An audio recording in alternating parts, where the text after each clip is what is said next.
J'invite maintenant la réalisatrice de Me and My Moulton, Torill Kove.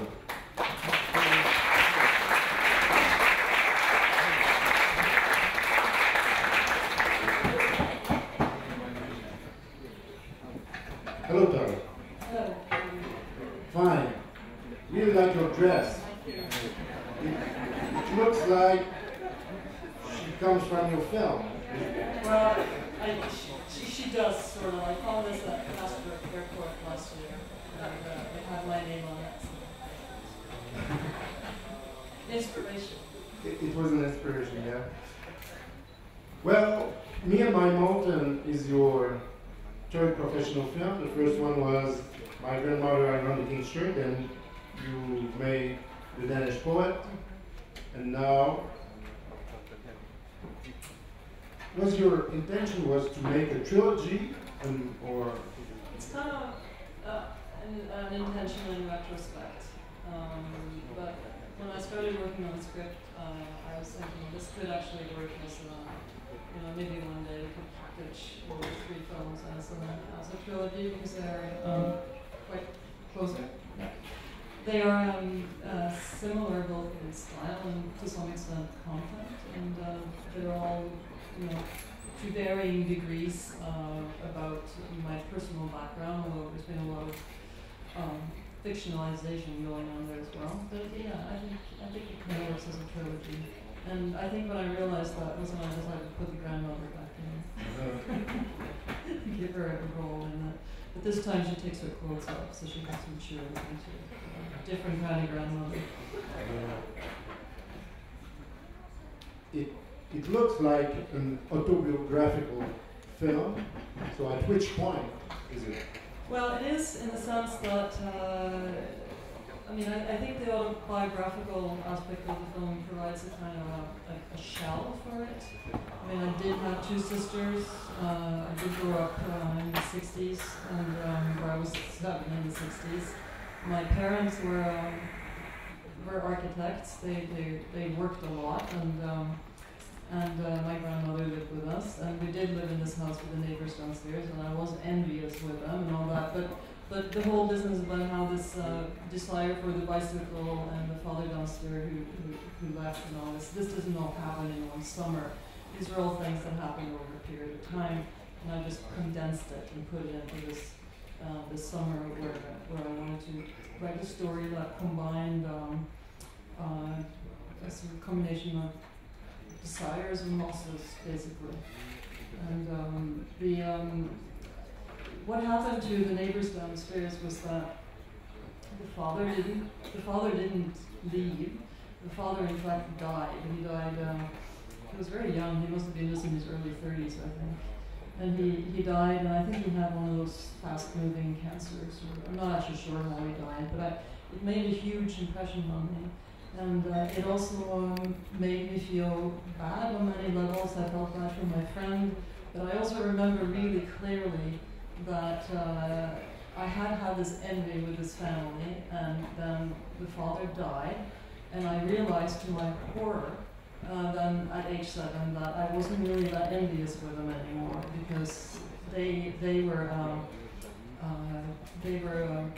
family that had been torn apart by tragic death, and my family was wacky, and there were lots of things that I felt I wanted but didn't get. But I had a great childhood, and theirs was destroyed, and that made a huge impact on me.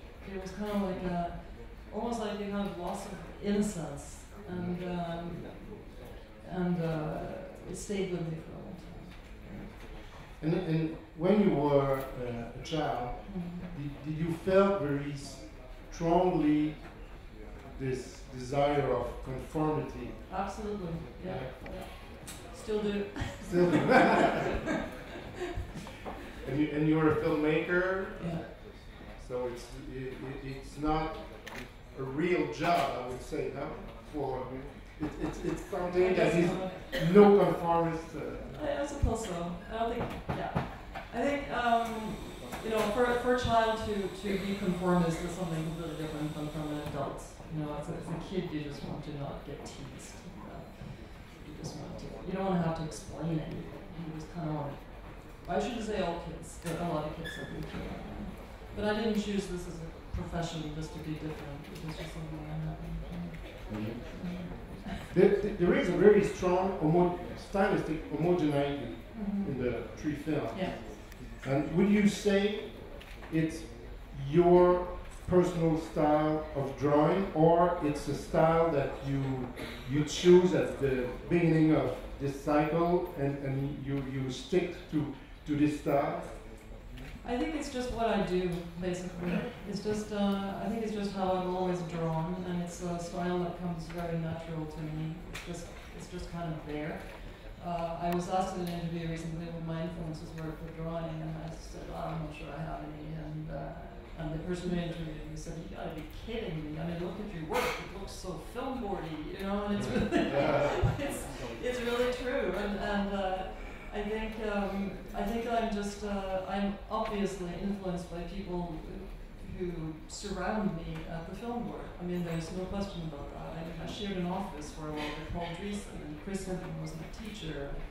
I mean, the list just kind of goes on and on. So I do hope both in the present and the future that I will kind of contribute to a chapter that is a kind of a National Film Board of Canada heritage. But at the same time, I also have Norwegian roots, and I also have animators from Scandinavia that I really admire, and I never really set out to emulate. Between The Danish Poet and Me and My Moulton, you were the director of a feature-length animation film. Yeah. Tell us about the difference between doing that and a personal short. Well, it was interesting because I mean, before this happened, I have been asked many times. I think it's a natural question that comes to animators or live action filmmakers who've made a few shorts. Then you ask me, when are you going to make a feature? And I've never really thought that I wanted to do that, and I was quite afraid of the process because you realize that you can't, or you can do feature alone, but it's very difficult. So in most cases, you have a huge staff, which means that your role as a director in a short film, at least the ones that I've been working for, really has to do with just working through what you have in your head as a vision for what you want to make. And then you just make it. And you may have assistants, but they're going to be sitting right next to you, and they're going to be 2 or 3, they're not going to be 100. And I think that's the biggest difference for me from making this feature, was I felt that most of my work had to do with evaluating things that other people had done, and to be really clear and concise, and not, to forget assertive about how I want things done. When you make your own film, you don't really have to do that, I mean, you can just kind of, you talk to yourself about how you want to have things done, and that's much easier. But then there's the whole kind of like the team effort, which I thought was quite enjoyable. It's when you make a feature film like that and has a commercial goal, the whole process becomes very focused on the product. Whereas when you make a short film, it's often quite introspective, and you're more kind of focused on you than you are on the audience or the market or the target group. They're different. So do you feel that you've completed the cycle with Me and My Moulton? I do, yeah. So I can retire now. No, I do. I feel like there's a cycle, and I feel very excited about it because it seems like such a good time to start new films, and I don't know, just kind of see what happens. Yeah, it's very exciting. Des questions venant de la salle. You said that your neighbor didn't really live with the dog when he died. I just wanted to know, did your father really have a mustache? He did. Yeah. Wow. Yeah. He really had a mustache, and he really was the only one in town. I remember one time, and I was horrified. These events at school where the parents come to participate, I just dreaded those because then, they had to see my dad. And I remember one time there was such an event at school, and my dad came off the street, and the kids behind me said, "Look, there he comes, the mustache guy." It was really embarrassing. moustache too, so I know. Yeah, I feel for you. Yeah. Your father was already in My Grandmother I Know the Picture. He had a cameo role. Yeah, Yeah. he was. Yeah. And he had the same face in the film? I don't remember exactly. Yeah, I think he did. I think he had a mustache there too. He Yeah. might even have a beard, actually. Une autre question? Hi. Could you describe a little bit about the writing process that you go through and how you kind of develop these ideas that are both from your past and then, actually work them into a script that has these wonderful little moments of humor and then also tells them their take and stuff? How do you kind of go through that process? Yeah. It varies a little bit. I mean, King's Church was a long process. I often start out writing something completely different, and then one day after having written a lot, I just one day kind of see the light, and then it just kind of comes out. I don't quite know how to describe it. But I think when I write, I mean, it's they start off basically as little short stories. It's like mini short stories, like two, 3 pages long. And I never show anybody anything until I'm happy with the story myself. And then I will show it to people who love me and who, will say the right things. And then when that's done, I'll kind of expand my circle. And that builds a kind of a confidence, I think, that this is something that people will actually understand and relate to. And then I just pick at it for a while until I get something that I feel is translatable to images.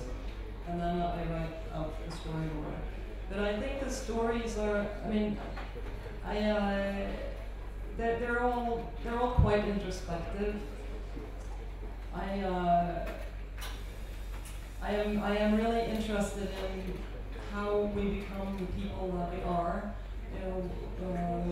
and what marks us, the impact that our parents' lives have on us, sort of subconsciously, and it just kind of rummages, and then one day I'll have a story. I don't actually sit down and construct anything consciously. It's quite I don't really know how to describe it. It just kind of happens because I think about the things that I think about. I don't know what it was, and then I will start sketching when I feel like I have a good image of what's going to happen. And those sketches usually make it into the film. Thank you very much, Torill. Thank you very much.